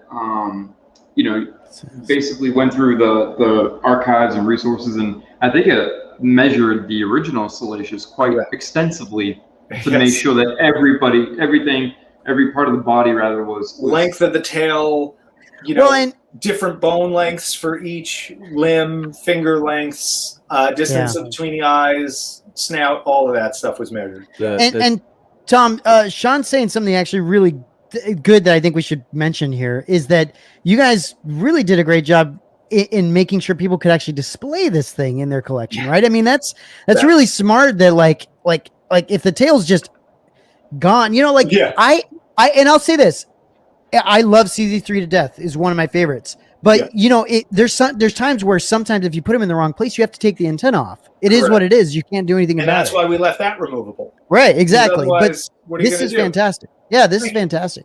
Yeah, so we kept it so it still looked right. It still had the same feel as the original, but it changed. So the original design of that tail was actually supposed to come over his shoulder and around. It's quite a roundabout, right? More space behind him. And so what we wound up doing was taking a resin cast of that, turning it to its side so that now the curve, instead of going up, went out. And we realized, like, okay, if we can bring it around this side, then we can bring it up here. So we redid the keys, we redid the connection, and that was, that's where we found it. And, there's times where you just have to get it in front of you. We would look at it, we went back and forth, and Lucasfilm was okay with the tail. We were mixed on the tail. Tony liked the tail, and we just kept going back and forth. And and then when we got it, it's like, it's going to have to sit too far from a wall. This is going to be, it, and it was intruding. It did a weird, it was a cool pose, maybe for a miniature, but as a 1-to-1, that tail was jumping out at you and it drew all your attention in. And so we needed a way to make it, one, where it wasn't going to stick out the back too far, and then two, where it didn't draw all of your attention. And so, looking at various pictures, that's how we came up with this. We're like, okay, if it comes around this way, he often has it up and around over near his back. And, knock on wood, everything came together pretty nicely. The fingers actually have like a pruning to them. The fingertips. Yeah, like he's been in this tub too long. Yeah, it does. Yeah. And the nails again with the indentation underneath. That's that, you know, not only great sculpting, but that what I always love about a creative, that obsessive compulsive. Sort of like what you do with Chewie's hair, all the layers and colors, you know. It's just that's fantastic. And just a quick rehash as we were assembling him. So one of the reasons for being able to peg the arms and bolt the legs was also for the convenience of if anything was to happen during shipping. Although it's proper packaging, very well protected, it's a lot easier to replace should that be an issue or concern. Absolutely. Yep. Okay. Well, and we had someone who needed a replacement hand for a Rancor. You know, a hand is a very easy thing. Send us the old hand, we'll send you a new one. And we only even got the old hand back because we wanted to match the paint. You know, something like this, if somebody's arm breaks a finger in shipping or something like that, send us the arm back, we send you a new arm. Somebody, you know, loses an ear or something like that in shipping. Exactly. Yeah. That's all stuff that we can handle. But I also think, you know, it's that combination. Yeah. It makes it so much easier to deal with anything, you know, any unfortunate shipping mishaps, and it makes it safer to ship in general. So win-win for sure. Yeah. Tom. Here's a question, Tom. The right person just has to ask. If you got the budget, we will build it, man. Matt, I would love to do that. Matt, we're gonna put our money together and put it in my backyard. Get there you go. here, dude. Well, you know, and there's multiple ways to approach that too, you know, and for us, it would be, it's the sort of thing we would probably do as a fabrication piece, where it really is built as a one-off. You know, we carve these big foam theme props that we do stuff in theme parks and things, where you just take huge blocks of foam and you hand carve it until it looks like Jabba the Hutt. You know. Well, Tom, this is Chris's neighbor in real life, and so they could just put it in the both of their backyards. They could just share it. Dude, have them overlooking the pool. You know, and you put it, instead of a diving board, you have a trap door. A dais. Are trying to butter up Linda to make an X-wing in the backyard. Man! I don't think she's gonna go for it, but can you imagine? If we built him a Jabba, would Chris have to wear the Ula costume? Oh yeah, I think so. Yeah, I'll wear my slave Leia costume I got. Well, I was gonna say everybody keeps saying, you know, what about the 3PO head with the popped out eye with Salacious? Not a single person thought about slave Leia. Well, someone said, well, yeah, sure. Yeah, you mean is it just assumed? Is it Starship Leia? What is it now? Is it? What are we? It's Hutt Slayer Leia, and that's been that way for a while. Oh, Hutt Slayer Leia. Okay, there we go. Yeah. 1-to-1 Starship Leia. That's so funny. Yeah, I think no comment. No comment. Right.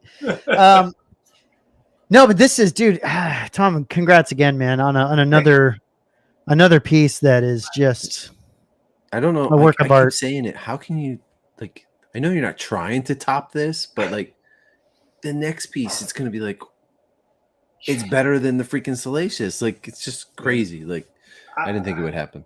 Thank you. Tom, how does your very, very hard at that. How does your team feel about this? Are they over the moon about it? Tracy at the studio, our bookkeeper, is obsessed with him. Nice. She actually had Christine made her a little mini one for her desk, and she's in love with it. Yeah. And she just keeps walking through, like, from, you know, go through the studio to the break room or something, and you just randomly hear like, "Oh, he's so cute!" And you're like, what is that? She was gushing about her. She was gushing about her little CZ3 that she had, but she was even more about the little Salacious. So how's this guy? She mentioned, she said, you know, I usually don't go for the, you know, because Christine makes it the miniatures. So I usually don't go for the 1-to-1s just because, but she said, I think I might actually fold and get, and I said, if you get the Salacious, that would be awesome. Crazy. I'll come into work one day, he'll be sitting at her desk, like typing. Oh, that's awesome. Yeah, it's look, you know, phenomenal. Chris, I thank you greatly for that. It means a lot. I will pass that along to the crew as well. We really, it's no small effort to try to outdo ourselves, and that's what we're trying to do. Every project, it's not even that we want to outdo ourselves. We just want to make each one as good as it can possibly be. Yeah. There's so many constraints when you're doing a licensed prop that, you know, you have this massive process to get through. You've got approvals. You've got tons of expense and cost and things like that.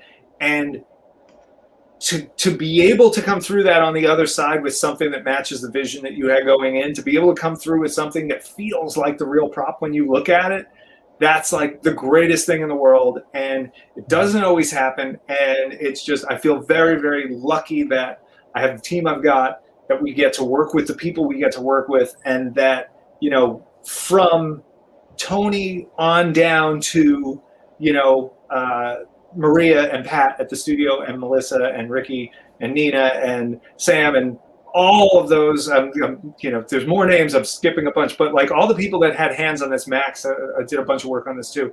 You know, every single person that touched this wants it to be great. And you know, you can see that, yeah. And that's the thing. I think, Tom, I know you always make it a point to give credit to the entire team for obvious reasons, but I think it's just, you know, people are so used to seeing you as the face of Regal Robot, but, you know, having the opportunity to visit, pick them up in person, and talk to the team, and see some of the work being done, I got to say, really hats off to everybody who goes through there, because everybody has this sort of skill set that they excel at. You know, not that anybody's better than the other, but one person may be a perfectionist at this, they have strengths, and for sure. Yeah, strengths and such, and to see him sort of go through and have each person, you know, take what their strength is and apply it to the piece, I think is just a magnificent way of approaching something like this. And this is why, I mean, we had talked about this a few times when the Rancor came out. You know, how do you top something like that? And again, not that it was intentional, but then you have this, and it's like, well, what next? You know, like how? I think Salacious has a leg up, no pun intended, because of the character that comes through that sculpt. He has such energy and intensity in his eyes and all of that stuff that, you know, it pops, and that's just built into it. So all we have to do is do that justice, and not overpaint it, not, you know, not screw it up with a bunch of our own interpretation. We just be true to that prop. We be true to that puppet. We be true to the original piece that, to me, you know, that thing in the archives that is so much, it's art history of our day. And to do that justice is all we ever want to do with this stuff. And I'm really, really happy with how this turned out. So many of us put a hand into it. And the cool thing is, you know, the production run, these are the same exact people doing them. You know, the same folks casting them, same folks doing the base paint, same folks doing the washes, same people doing the airbrush, etc. The eyes, the leather, all of it is exactly the same as that run is going to be. These are 100% production pieces. And it's not, you're not talking about a factory with 100 people painting Salacious Crumbs. You're talking about 4 or 5 people working on these at a time. Yeah. So it's just, you've got to think about what we do differently than you do, I think, you know, real mass produced stuff. Yeah, that's a big consideration, and it really tells for anybody who has Regal Robot pieces in hand. I mean, it shows. I think, you know, look at what we've seen with the Rancor when it's sort of hitting collections. I mean, people are still beside themselves, and I think when people see this, you're right. And I think it's a different connection to the character, and I think the character in and of itself, and the work and the aesthetic overall is just going to be another Gorilla piece. I have to say, it's definitely another Gorilla piece. Thank you. Look at the staining on the block here. Like, I really like the. I just think this is a fantastic. And that's something that you see on Job as Deus. It's a lot of vertical staining, and we try to capture that same vibe. And I got hats off to Pat, who sculpted that base. He's been with me since 2011. Just super talented artist. One of these people you can literally throw anything at, whether it's restoration, fabrication, mannequins, fiberglass, sculpting, molding, etc. And this was a piece I was able to kind of hand to him with a little sketch and an idea of what I wanted. and he came back with something that knocked my socks off and just feels so right. You know, the crevices and cracks and things he came up with, it just feels like old stone. It looks like actual. It does. It looks like actual stone with the cracks. And you can really, Jason, on yours, you can really see those stains on the side there. Yeah, I love the cracking on the left side and the back, and those like bigger breakout cracks and things like that there, where you have it's cracked, but then it's worn away on top of that. Wow, that's amazing. Masterful. I'm not gonna. I'll break my arm patting Pat on the back, not myself. No, that's really, really, really cool. Even the way it's chipped into the stone, and Tom, when did you guys actually think about, like, was the block something from the very, very beginning you thought of, or did it come later on, or like? That was me. It was. I wanted to, I had a sculpture teacher whose everything was about getting air under stuff. Everything was put a couple of dowels under it, lift it in the air, and I knew the price range this was going to have to be. I went through the numbers. I said, this is what this is like. There's literally no way to get it any less than this and actually, have this as work as a project. Right. And knowing that, I said, how do we present this? How do we make this, feel important, feel like what it is, and give it, to me, it's like, it integrates him into something. I don't know. It makes him just more than a character. It makes it it gives it like some context or something. So from the beginning, I said, we got to put him on some sort of a base. And I really didn't want to do the Indian style legs. I really wanted that dangling leg. That is so key to that favorite photo of mine. And so it's like, if we're doing that, we got to put him on a pedestal. It's got to be about a foot tall. And so we wound up, I think it's a little under a foot tall and a little under a foot wide. It's about like an 11.5-inch cube that we wound up with. And it just, it's one of these things that all comes together. It starts off just like, how do we get that leg to dangle? And it becomes this. That's so cool. It's a great idea. Unreal. Thank you. And, you'll notice even the way the leather is put on there. So there's the 2 layers of leather. It's intentionally glued loose around the front. We didn't want it to have that look like it was, satched on and just, and 100% glued to it. So we actually put it on and then we buckle it up a little bit, let it fall naturally, and then just dab a couple drops of glue so that it's not hyper hard to the thing. It looks like it's just this natural dangly bit that's hanging over and it has a little air underneath it. I love the different shapes of the leather. Caleb's got a question that he's asking in the chat, but if you guys could have one, would you get the Chewy or the Crumb? And that's a tough one. That's a tough one, honestly. They're both so good.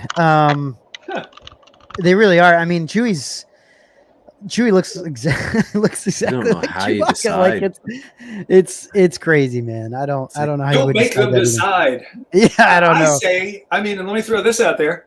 Both. Yeah, can you get them both? No bird in this, no, I got no dog in this hunt, but maybe both. I'm just suggesting. Yeah. It's out here. It's pretty cool, man. They both turned out so amazing. And you're still selling Chewy busts, correct? Is that still? Yeah, the big XL size bust that we do.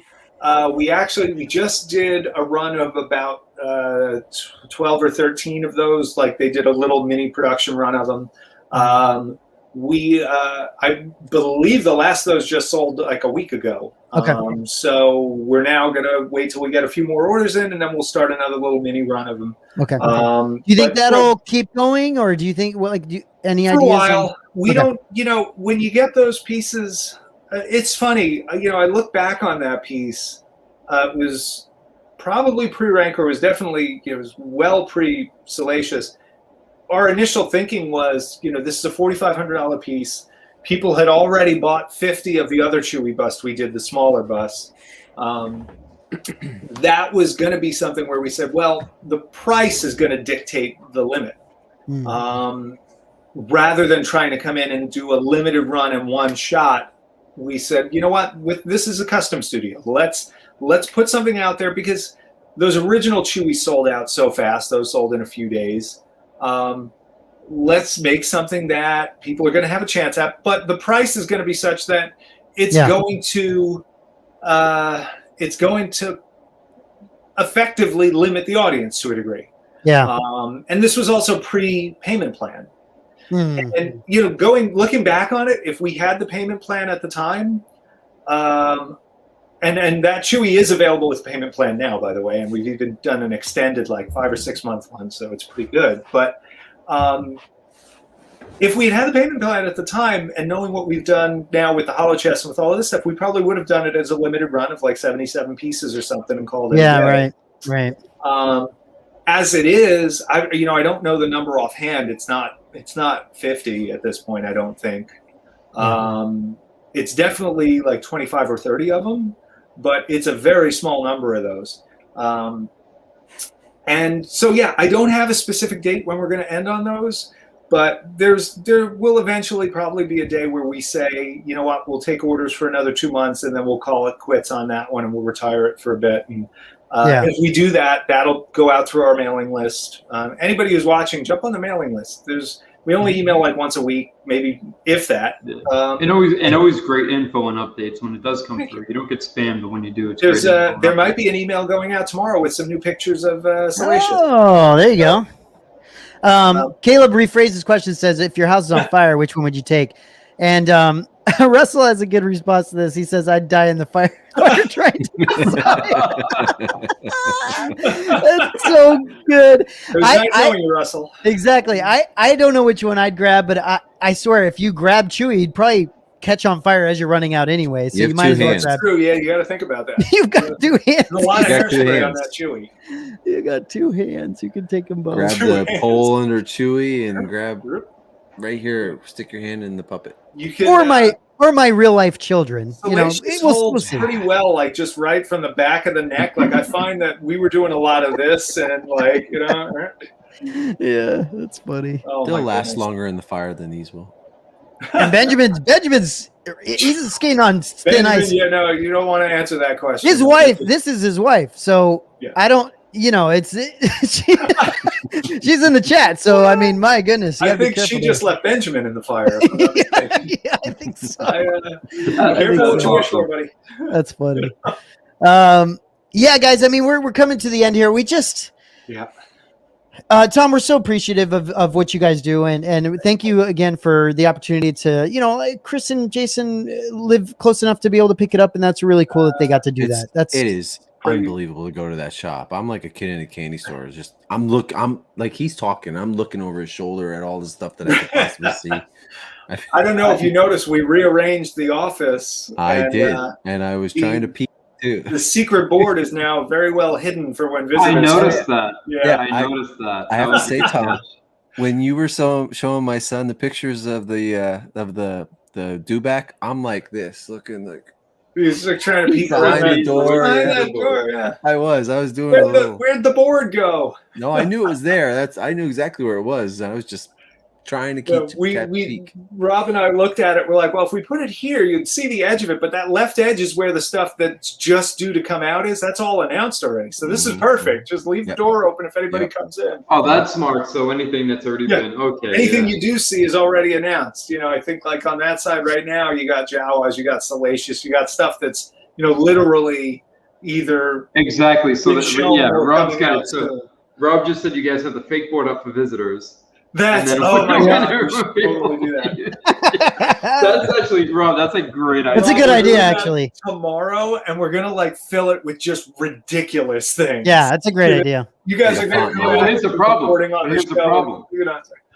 That's a fun idea until those ridiculous things start becoming. Wait a minute, that's a great idea. No, just make them all like Star Trek, and like all this random stuff. Like just other licenses. Exactly. The first thing that came to my mind somehow was like, we need we should put that we're doing a Jabba the Hutt functional tail replica that comes with a little and but that actually could work. Like someone would probably want that if we made it. Like this is the problem we run into. You almost can't get too ridiculous. It's true. When we left, my son asked me a question though. He said, Triples.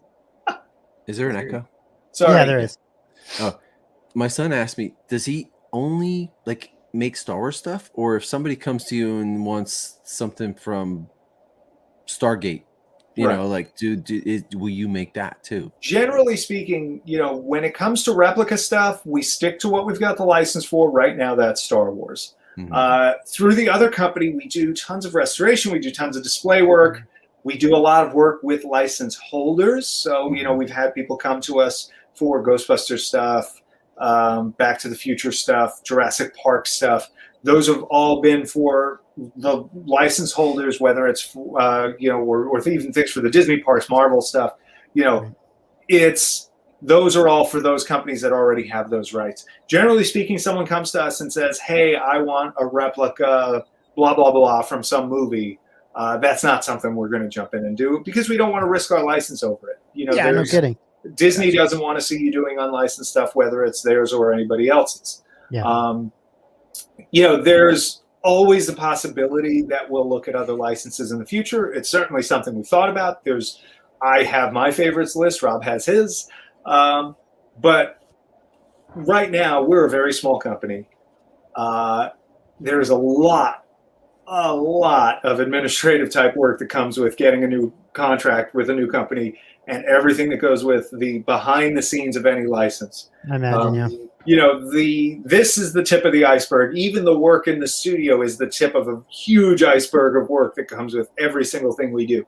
So, realistically, it's about hours in the day. And honestly, I am very happy to play in Uncle George's sandbox for a long time. No, sure. So much source material. If someone said I could only make one type of thing for the rest of my days, Star Wars monsters, done. Yeah. That's fine. There you go. If someone said, okay, you can make 3 or 4 things, well, then I'm going to start thinking about Ghostbusters. I'll start thinking about Universal monsters. I would love. There's plenty of things. I don't want to. I'm not teasing anything. This is pure top of the head type stuff. But maybe someday there's more for us. For right now, it's strictly Star Wars, especially for the custom commissions and stuff like that. That's greatly appreciated by all of us. So Thanks. can't beat it. Hey, real quick, Tom, we had a couple of we got a friend over in Australia who's been watching the stream but not in the chat, and he just wanted to express his just his, like everybody else, his admiration for the work and the piece and whatnot, and it's great that people, if they're not in the chat, write in and share the kind words. So I just wanted to pass it along. Very, very much appreciated. We love that. And Kyle's saying, this is out already? What's going on? So, we talked about it in the beginning. This was there was an initial custom commission for this, and that was what sparked the broader run. So the first handful of pieces are going to be delivered in the next few days. And then if you do want to get one yourself, you do still have the opportunity, which is real nice. So August 24th is when these are going to be available. And anybody that wants to pre-order one can do that. And if you want to make sure that you don't miss that, go to the Regal Robot website, scroll all the way to the bottom, and jump on the mailing list. Absolutely. We don't email a bunch of stuff, and in a week or two, you're going to get an email that says, hey, come order Salacious Crumb. He's ready to go. And if anyone wants details or pictures right now, go to the Regal news page. Go to the Regal website, hit the news button, and the top news entry should have some photos of them, all the details you need. Yeah, and Tom, you do you know? Have you released? Do you have any ideas on payment plan? So that actually just went up tonight. It'll be part of tomorrow's email. We'll be sending folks to that news entry. Okay. We updated the existing entry with new photos, with more details. So it's going to be an 8-payment plan. So that means approximately $500 per payment over an 8-month period. You would have $500 down and then 7 payments after that. Okay. And those payments usually align with the turnaround time of when they start to ship. Give or take. Exactly right. It's approximate. Yeah. Exactly. Yeah. Well, our plan on these is we're saying spring and summer of 2022. We will obviously start as soon as we're able. And technically the molds are made and we've already started. The there's every chance they actually hit a little earlier than that, but I try and time them. I like to time it with when those payment plans end, because I don't like to sit on a bunch of stuff either. We're a very small shop. We don't have a ton of space. I don't have room for 150 of these things to be sitting in the shop waiting for people's payments to be paid off. Especially since you've got the chess set being created as well. Exactly. So, and the chess set coming out at the end of the year, beginning of next year? I can't remember when the early 2022 is the goal on that. Okay. We already have a fair amount of production on those done, actually, and we have been casting and producing parts since that was put up for sale. There's 2 characters where we have almost all the pieces ready for paint.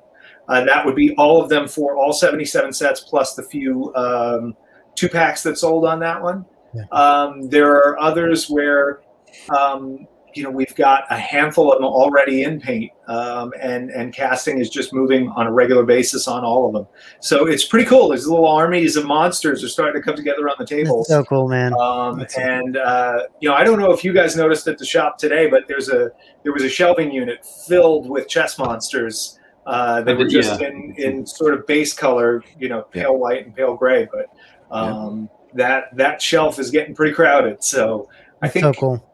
I think my estimate is we're about 20 days away from those 2 particular ones being ready for paint and all produced, and then with the other ones, it's just little by little chipping away at them. And if we get ahead of January, we'll start shipping out to people who are paid in full. Will the signature edition chess sets release first, or that's the plan? But there's every possibility that some Salacious sneak ahead of that. I think he's talking about the chess set. Compared to individual. Oh, you mean compared to chess sets, or compared to Salacious? Yeah, right. No, chess sets compared the signature editions compared to the normal other ones. Those will probably ship at pretty similar times. I do think it's a good question. I would imagine all of the signature sets would ship first, but there's actually a possibility that we're going to have some of the 2-packs ready before some of the signature sets, because the signature sets require us to be done with all 10 characters to the same degree all the way across the board. Yeah. So there's every possibility that some of the 2-packs might ship just by nature of those particular characters being done. But I wouldn't be pulling away from 2-pack inventory to do that, from signature inventory to do that. I would probably only be doing that if we're talking about, let's say there's 77 in the signature set and we have, 30 or 40 of one of the 2-packs sold. You would then say, okay, well, we're past the 77, but we're still waiting on whoever for the signature sets. Let's take the overflow and let's start filling some of these 2-pack orders. I got you. Yeah. And then any idea, can you even say anything about the edition size of the? It's not, unfortunately I don't know it offhand. Yeah. It's in the neighborhood of, 25 to 40 pieces each on the individual 2-packs, and then the Body Slam one, I don't know the specific number. I want to say it's a little over 100, but I could be wrong on that. Okay. Not huge numbers on them. Which is it's about what we expected. And that was a really cool thing. We were able to do that timed edition. I felt like we left it up probably a little too long because it was just a little unmanageable in terms of getting the word out in an efficient way. But I was glad that we had something that sold out in 36 minutes, but people still had a second bite at the apple. Maybe it's not the exact same thing, but they had a way to bring the majority of that set, that original A New Hope 8 characters into their house and into their collections. And, even though it's a much smaller group of people ultimately will get those, I think that it worked out kind of nice, and it gave us a way to still keep the other edition really special, but not leave people hanging so bad, especially after that fast sellout. Even just the option to get the Body Slam was really cool. I love that. Oh gosh, I know. It's so Tony cool. Cipriano did the posing on that. And it's so fun. Yeah, it's killer. Yeah, guys, I think we're good. Hey, Jason and Chris, any last words that you want to say about Salacious? I mean, this thing is beyond reproach, and I just, I don't know. I mean, what can you say? It's I amazing. don't know. I'm beside myself. It's phenomenal. Very You good. can't get any better. Beautiful work of art. It really couldn't be any better than it is. I look at it and I think it's honestly perfect for Salacious Crumb. You can't make a better Salacious than this. It's got his attitude. It's got everything, and it's just His mischief is right in his eyes. It's fantastic. You know, so, I've been accused of that. And I gotta say, I really love. I gotta say, if you're thinking of getting this, don't wait, because Tom's thinking it. You know, he's wanting it to stick around, but I'd be surprised if it sticks around one day. Like, Yeah, it ain't gonna well, happen. and let's be fair. This isn't for everybody, and Right. Regal Robot stuff isn't for everybody, and that's totally fine. Neither is any company's thing for everybody. It's if it fits in your collection. Our art and decor section. Yeah, you have other you have other stuff that sells. $25 to $100. They're all there. Tons of items. But Of course. something like this. This is a very different kind of thing to make. So It's very unique. But that said, there will be 150 people that this fits perfectly in their collection. So I hope that I'm excited for everyone that gets it, that's able to jump on this. So everyone in the chat, thanks for hanging out. We appreciate your conversations and your questions and all that stuff. We appreciate you greatly. And Tom, thanks so much for your time. We know you're a busy man. So we really appreciate you taking the time to hang out with us. Yeah, it was a good time. Guys, I think maybe sometime next week I will probably do another unboxing of this guy, just because it doesn't make any sense to not do that. It's a special piece, so I'll probably open it again, or open it on camera again, and we'll do another chat. Yeah. So August 24th, guys, keep an eye out. And I think that'll about do it. Appreciate everyone, and we'll see you on the next one.